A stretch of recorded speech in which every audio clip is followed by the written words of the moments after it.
Shalom Ibu dan teman-teman, kami dari kelompok 7 ada Priscilia, Maria, dan Yesi akan mempresentasikan salah satu produk GMO dari bioteknologi biru, yaitu ikan salmon transgenik dengan penyisipan gen astaxanthin dari mikroalga Haematococcus fulvialis menggunakan metode transveksi. Selamat menyaksikan.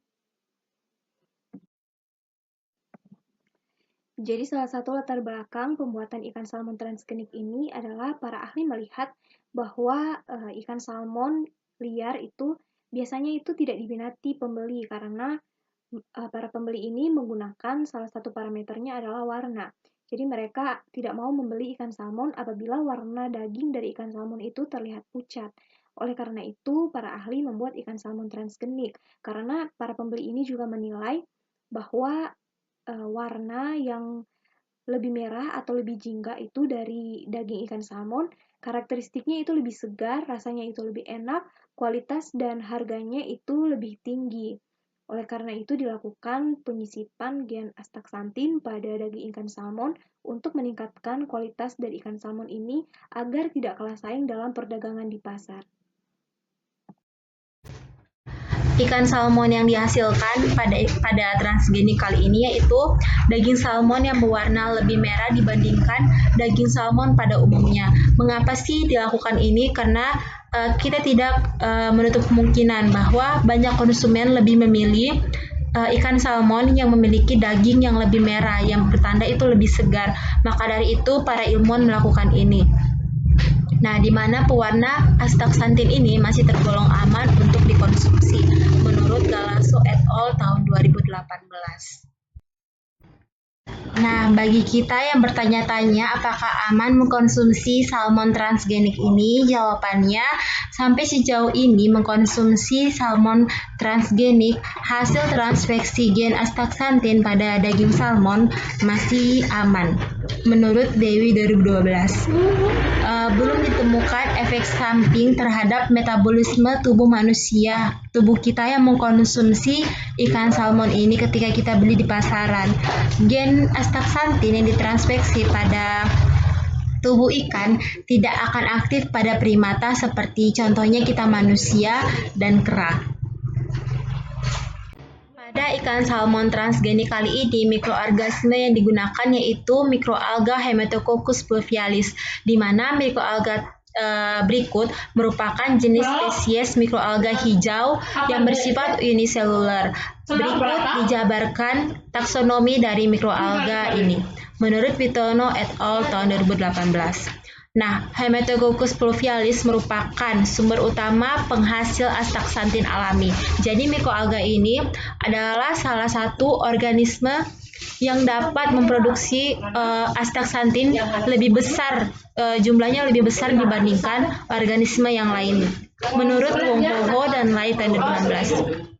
Nah, menurut Awalia et al. Tahun 2019, Haematococcus fulvialis memproduksi astaxanthin yang tinggi dalam keadaan stres. Contohnya karena stres pengaruh lingkungan seperti cahaya yang terlalu tinggi, rendah nutrisi, dan stres terhadap salinitas. Mikroalga ini memproduksi astaxanthin sebagai pertahanan hidup mereka dalam menghadapi serangan sinar ultraviolet yang tinggi. Menurut Muzaki dan kawan-kawan tahun 2008. Nah, astaxanthin yang diperoleh dari mikroalga tersebut merupakan pigmen karotenoid yang tinggi antioksidan dan vitamin E. Karotenoid ini telah dikembangkan di bidang industri perikanan sebagai pewarna alami, contohnya untuk mewarnai ikan salmon ini sendiri, mewarnai udang dan ikan kakap menurut Wuski dan Karhur tahun 2010. Berikut adalah gugus kimia dari astaxanthin sendiri, di mana astaxanthin ini merupakan xanthofil berwarna merah orange yang tersusun dari 40 atom karbon terhubung dengan ikatan tunggal dan rangkap, membentuk rantai fitoen yang seluruh isomer transnya ditemukan di alam bersama sejumlah isomer 9 cis dan 13 cis menurut Wuschik dan Karhur tahun 2010. Berikut adalah proses pembuatan ikan salmon transgenik. Yang pertama adalah mengunggulkan sel embrionik salmon di dalam labu standar. Setelah diunggulkan, maka akan dilakukan proses inkubasi selama 1 minggu dan akan disimpan dalam suhu sekitar 20 derajat Celcius. Dari proses ini kemudian akan dilakukan proses transfeksi gen astaxanthin. Nah, proses transfeksi perlu kita ketahui bahwa transfeksi itu ada dua, ada transfeksi viral dan non-viral. Di sini dalam proses pembuatan ikan salmon transgenik menggunakan transfeksi non-viral, tidak menggunakan virus melainkan menggunakan lipid yang dijadikan agen untuk membawa gen of interest ini melewati membran sel.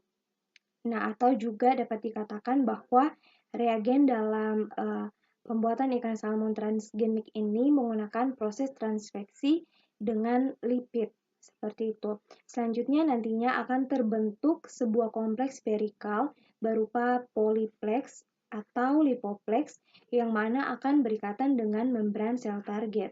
Nah, bisa kita lihat pada gambar di sini.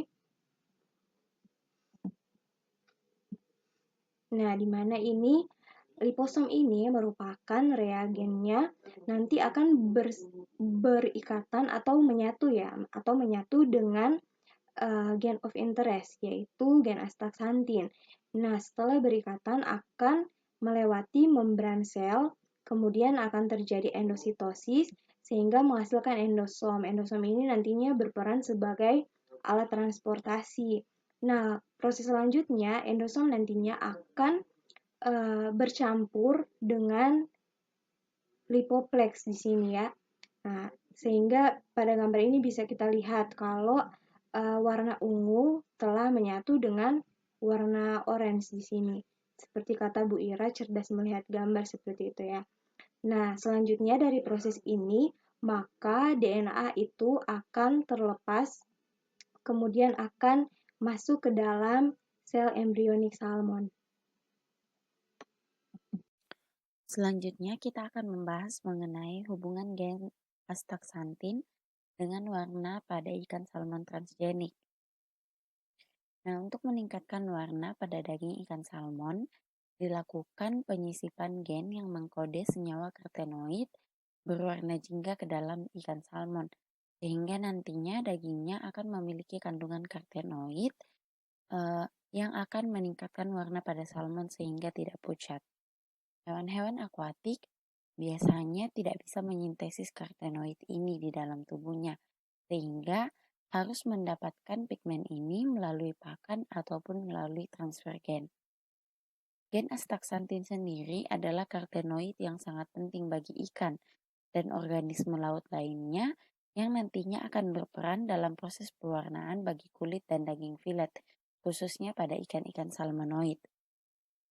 Melalui proses penyisipan gen astaxanthin pada ikan salmon akan dihasilkan ikan salmon transgenik yang setelah pengamatan lebih lanjut ternyata mengalami peningkatan warna, terutama pada warna jingga, sehingga menghasilkan daging ikan salmon yang tidak pucat.